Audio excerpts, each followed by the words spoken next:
नमस्कार दोस्तों, मेरा नाम है विशाल मिश्रा और स्वागत है आपका अपने YouTube चैनल ज्ञान शोधम पर। दोस्तों, आज हम इस वीडियो में 2 जून 2021 के कुछ इंपॉर्टेंट करंट अफेयर डिस्कस करने वाले हैं जो आने वाले एग्जाम्स में आपके लिए महत्वपूर्ण साबित होंगे। वीडियो शुरू करने से पहले अगर आपने अभी तक चैनल को सब्सक्राइब नहीं किया तो चैनल को सब्सक्राइब करें और बेल आइकन दबाना ना भूलें। तो चलिए शुरू करते हैं।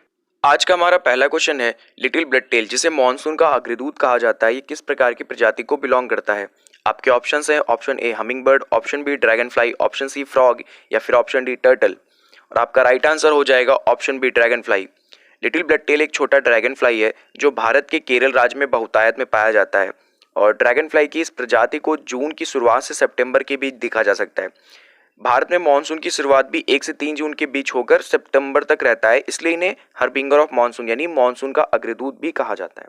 तो इसे याद रखिएगा। चलते हैं अगले क्वेश्चन की तरफ। हमारा अगला क्वेश्चन है, व्हाइट मॉन्यूमेंट जो 4000 साल पुराना एक युद्ध स्मारक स्थल है, ये किस देश में स्थित है?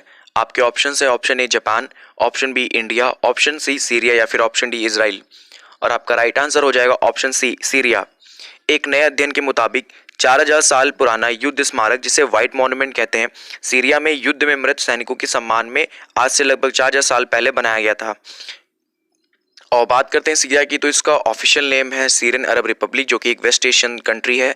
और इसके साउथ वेस्ट यानी दक्षिण पश्चिम में आपको लेबनान और इजराइल मिलेगा और नॉर्थ में टर्की, वहीं इसके वेस्ट में आपको मेडिटेरेनियन सी मिलेगा, जबकि ईस्ट में मिलेगा इराक और साउथ में जॉर्डन। इसकी कैपिटल दमास्कस है, तो इसे भी याद रखिएगा। चलते हैं अगले क्वेश्चन की तरफ। हमारा अगला क्वेश्चन है, वर्ल्ड हेल्थ असेंबली के अनुसार world neglected tropical diseases day कब मनाया जाएगा? आपके ऑप्शन है ऑप्शन ए 30 जनवरी, ऑप्शन बी 25 मार्च, ऑप्शन सी 28 अक्टूबर या फिर ऑप्शन डी 7 अप्रैल। और आपका राइट आंसर हो जाएगा ऑप्शन ए 30 जनवरी। 74वीं वर्ल्ड हेल्थ असेंबली जो हाल ही में चल रही है, उसने 30 जनवरी को world neglected tropical diseases day के रूप में मनाने का निर्णय लिया है। इस प्रस्ताव की पहल यूनाइटेड अरब अमीरात ने की थी और सदस्य देशों ने सर्वसम्मति से इसको अडॉप्ट कर लिया है। बात करते हैं नेग्लेक्टेड ट्रॉपिकल डिसीजेस की, तो यह इन्फेक्शंस यानी संक्रमणों का एक समूह है जो विभिन्न पैथोजन से होते हैं। पैथोजन यानी जो रोगजनक जिनसे बीमारियां फैलती हैं, जैसे कि viruses, bacteria, protozoa, fungi, parasitic worms. Parasitic worms यानी परजीवी जैसे कि मच्छर, तो ये एक पैरासाइट है। अब बात करते हैं वर्ल्ड हेल्थ असेंबली की, तो वर्ल्ड हेल्थ असेंबली का पेरेंट ऑर्गेनाइजेशन है world health organisation. World health assembly विश्व की सर्वोच्च हेल्थ पॉलिसी सेटिंग बॉडी यानी कि WHO की एक तरीके से एग्जीक्यूटिव बॉडी है वर्ल्ड हेल्थ असेंबली। इसकी स्थापना 1948 में हुई थी और इसके हेडक्वार्टर मिलेंगे आपको जिनेवा स्विट्जरलैंड में। और ये क्वेश्चन इंपॉर्टेंट इसलिए हो जाते हैं क्योंकि इसके जो वर्तमान में चेयरपर्सन है वो है इंडिया के minister of health and family welfare doctor Harshvardhan. तो इसे याद रखिएगा। चलते हैं अगले क्वेश्चन की तरफ। हमारा अगला क्वेश्चन है, गोपाल रत्न अवार्ड जो हाल ही में लॉन्च किया गया, या किस क्षेत्र में दिया जाएगा? आपके ऑप्शन है option A animal husbandry, option B fishery sector, option C dairy sector या फिर ऑप्शन डी हॉर्टिकल्चर। और आपका राइट आंसर हो जाएगा ऑप्शन सी डेयरी सेक्टर। केंद्रीय मंत्री गिरिराज सिंह जी ने 1 जून को मनाए जाने वाले वर्ल्ड मिल्क डे के अवसर पर गोपाल रत्न अवार्ड की शुरुआत की है, जो बेस्ट डेयरी फार्मर और बेस्ट डेयरी कोऑपरेटिव या फार्मर प्रोड्यूसर ऑर्गेनाइजेशन की श्रेणी में दिया जाएगा। पिछले 6 सालों में दुग्ध उत्पादन में औसतन 6.3% की वार्षिक वृद्धि भी देखी गई है। हमारा अगला क्वेश्चन इसी से जुड़ा है, वर्ल्ड मिल्क डे 2021 की थीम क्या है? आपके ऑप्शन हैं option A let the milk flow, option B milk for all, option C sustainability in the dairy sector या फिर option D from dairy to home. और आपका राइट आंसर हो जाएगा option C sustainability in the dairy sector. हर साल 1 जून को दूध को एक वैश्विक खाद्य पदार्थ के तौर पर इसकी उपयोगिता को रिकॉग्नाइज करते हुए विश्व दूध दिवस मनाया जाता है, जिसका उद्देश्य डेयरी सेक्टर से जुड़ी हुई गतिविधियों पर फोकस करना है। अब ये आपके लिए यहाँ पर एक क्वेश्चन है, नेशनल मिल्क डे यानी कि राष्ट्रीय दुग्ध दिवस कब मनाया जाता है और क्यों मनाया जाता है? इसका आंसर आप नीचे कमेंट बॉक्स में दीजिएगा। चलते हैं अगले क्वेश्चन की तरफ। हमारा अगला क्वेश्चन है, मुंबई स्थित एक स्टार्टअप इंद्र वाटर ने एक कीटाणु शोधन प्रणाली विकसित की है, इसका नाम क्या है? आपके ऑप्शन है ऑप्शन ए कर्ण कवच, ऑप्शन बी रक्षा कवच, ऑप्शन सी कोविड कवच या फिर ऑप्शन डी वज्र कवच। और आपका राइट आंसर हो जाएगा ऑप्शन डी वज्र कवच। वज्र कवच कीटाणु शोधन प्रणाली कोरोना योद्धाओं के लिए बनाई गई है, जो फ्रंट लाइन कार्यकर्ताओं जैसे कि हमारे डॉक्टर्स, नर्सेस और जो भी अदर स्टाफ होता है उनके द्वारा प्रयोग किए जाने वाले उपकरणों जैसे कि PPE किट हो गया, कोट है, दस्ताने हैं, N95 मास्क हो गया, इन सभी उपकरणों से वायरल पार्टिकल्स को दूर करती है। इसका फायदा ये होगा कि पहली चीज़ तो इन उपकरणों को दोबारा इस्तेमाल किया जा सकता है डिसइंफेक्ट करके, और दूसरी बात जिससे इससे बायोमेडिकल जो वेस्ट जनरेशन होता है वो भी कम होगा। और इसका सत्यापन और परीक्षण IIT बॉम्बे में किया गया, तो इसे भी याद रखिएगा। चलते हैं अगले क्वेश्चन की तरफ। हमारा अगला क्वेश्चन है, व्हाट इज जेम? जेम क्या है? आपके ऑप्शंस हैं option A platform for export of agricultural products, option B online platform for stock exchanges, option C platform for tribal areas products या फिर option D online platform for public procurement. और आपका right answer हो जाएगा option D online platform for public procurement. Government e market place यानी कि GeM एक online public procurement platform है जिसे 9 अगस्त 2016 को ministry of commerce and industry यानी वाणिज्य एवं उद्योग मंत्रालय के द्वारा शुरू किया गया था। इसका उद्देश्य है जो गवर्नमेंट बायर्स यानी सरकारी खरीदारों के लिए एक ओपन और ट्रांसपेरेंट प्रोक्योर प्लेटफॉर्म बनाना है, जिसके अंतर्गत जो सरकारी ऑफिसेस और डिपार्टमेंट्स हैं उनको कॉमन गुड्स एंड सर्विसेज जैसी जो भी चीज़ें खरीदनी है वो यहाँ पे खरीद सकते हैं ओपन और ट्रांसपेरेंट मैनर में। तो इसे याद रखिएगा। चलते हैं अगले क्वेश्चन की तरफ। हमारा अगला क्वेश्चन है, हाल ही में चर्चा में रहा बानेरघाटा नेशनल पार्क किस राज्य में स्थित है? आपके ऑप्शन है option A Andhra Pradesh, option B Karnataka, option C Tamil Nadu या फिर ऑप्शन डी केरला। और आपका राइट आंसर हो जाएगा ऑप्शन बी कर्नाटका। हाल ही में बानेरघाटा नेशनल पार्क के पास लगभग 1000 एकड़ से अधिक भूमि का सर्वेक्षण कार्य शुरू हो गया है।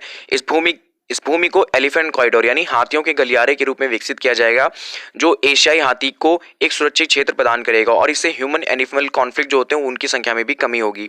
बानेरघाटा नेशनल पार्क कर्नाटक राज्य के बेंगलुरु शहर में स्थित है और इसे 1974 में नेशनल पार्क घोषित किया गया था। इस पार्क में आपको तेंदुआ, शेर, बाघ, बाइसन, एशियाई हाथी, जंगली सुअर तथा पक्षियों की एक विशाल विविधता भी देखने को मिलेगी। तो इसे याद रखिएगा। चलते हैं अगले क्वेश्चन की तरफ। हमारा अगला क्वेश्चन है, वर्ल्ड हेल्थ ऑर्गेनाइजेशन द्वारा भारत में सबसे पहले देखे गए कोविड-19 वेरिएंट्स B1617 डबल म्यूटेंट और B1671 का नाम क्रमशः क्या रखा गया है? आपके ऑप्शन हैं option A gamma and kappa, option B delta and kappa, option C delta and beta या फिर option D kappa and delta. और आपका राइट आंसर हो जाएगा option B delta and kappa.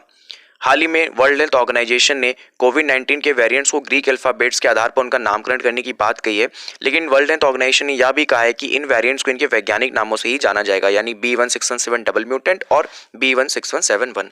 तो इसे याद रखिएगा। चलते हैं अगले क्वेश्चन की तरफ। हमारा अगला क्वेश्चन है, मई 2021 में सुर्खियों में रहा दहला बांध कहाँ स्थित है? आपके ऑप्शंस हैं option A Bharat, option B Pakistan, option C Afghanistan या फिर ऑप्शन डी ईरान। और आपका राइट आंसर हो जाएगा ऑप्शन सी अफगानिस्तान। मई 2021 में आतंकी संगठन तालिबान ने अफगानिस्तान के दूसरे सबसे बड़े बांध दहला बांध को कई महीनों की लड़ाई के बाद अपने कब्जे में कर लिया था। यह अफगानिस्तान के कांधार में स्थित है जो सरगंदाब नदी पर बना है। तो इसे याद रखिएगा। चलते हैं अगले क्वेश्चन की तरफ। हमारा अगला क्वेश्चन है, मुदुमलाई टाइगर रिजर्व किस राज्य में स्थित है? आपके ऑप्शन है option A Karnataka, option B Tamil Nadu, option C Kerala या फिर ऑप्शन डी तेलंगाना। आपका राइट आंसर हो जाएगा ऑप्शन बी तमिलनाडु। हाल ही में तमिलनाडु के मुदुमलाई टाइगर रिजर्व में एक स्लॉथ बियर की मौत के बाद यह अंदेशा जाहिर किया गया है कि स्लॉथ बियर के शरीर के अंगों की अवैध तस्करी के लिए उसकी हत्या की गई या फिर किसी अन्य वजह से। हालांकि पोस्टमार्टम रिपोर्ट में साफ हो गया है किसी आदमखोर यानी कि कॉर्निवोर एनिमल के द्वारा किया गया कार्य है। भारत में स्लॉथ बियर आपको बहुत सारे राज्यों में मिलेंगे, जैसे कि महाराष्ट्र, हिमाचल प्रदेश, जम्मू कश्मीर, राजस्थान, गुजरात, शिवालिक का जो रीजन है, जो तराई क्षेत्र अपना है, छत्तीसगढ़ है, उड़ीसा, उत्तराखंड, आंध्र प्रदेश, कर्नाटका, इन सभी राज्यों में आपको स्लॉथ बियर देखने को मिलेंगे। और बात करते हैं स्लॉथ बियर की, तो एक नॉक्टर्नल एनिमल यानी कि रात में विचरण करने वाला जीव है, जो भारत के अलावा भी आपको नेपाल, श्रीलंका और भूटान जैसे देशों में मिलेंगे। IUCN की रेड लिस्ट में इसका स्टेटस है वल्नरेबल और wild life protection of India 1972 के अंतर्गत इसे शेड्यूल 1 में रखा गया है। और दुनिया का ये एकमात्र भालू की प्रजाति है जो अपने बच्चों को अपने पीठ पर लाद कर चलते हैं। तो इसे याद रखिएगा। चलते हैं अगले क्वेश्चन की तरफ। हमारा आज का लास्ट क्वेश्चन है, हाल ही में न्यू गिनी में एक चॉकलेट रंग का एक अनोखा मेढक देखा गया है, इसका वैज्ञानिक नाम क्या है? आपके ऑप्शन हैं option A rana tigrina, option B capra हिटमस, ऑप्शन सी बुबलुस बुबालिस या फिर ऑप्शन डी लिटोरिया मीरा। और आपका राइट आंसर हो जाएगा ऑप्शन डी लिटोरिया मीरा।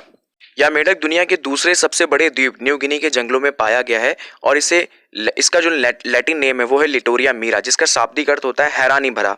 आप सभी को हैरी पॉटर मूवी का सीन याद आ रहा होगा, जब वो ट्रेन में Ron Weasley Harry Potter chocolate खा रहे होते हैं, तब चॉकलेट फ्रॉग नाम का मेढक वहां पे दिखाया गया होता है। तो इसे याद रखिएगा, ये रियलिटी में भी एग्जिस्ट करता है। तो इसी के साथ हमारा आज का वीडियो समाप्त होता है। आशा है आपको वीडियो अच्छा लगा होगा। अगर वीडियो अच्छा लगा हो तो इसे लाइक करें, शेयर करें, सब्सक्राइब करें और बेल आइकन दबाना ना भूलें।